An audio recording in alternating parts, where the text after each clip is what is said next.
ఏం తెచ్చినావు నాన్న? డబ్బులు. దేనికి అయ్యి? పాప హ్యాపీ బర్త్డే. పాప హ్యాపీ బర్త్డే కా దాచిపెట్టుకున్నావా? ఏమేమి కొందాం మరి? బలూన్స్, కేక్, ఇంకా డెకరేషన్. ఎంత ఉన్నాయి చూపి, డబ్బులు ఓపెన్ చేసి.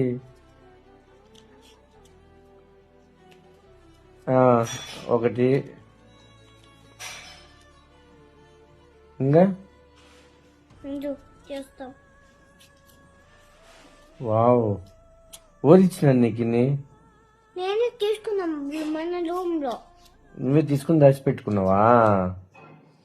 కొనుక్కొని వద్దామా మరి ఈవినింగ్?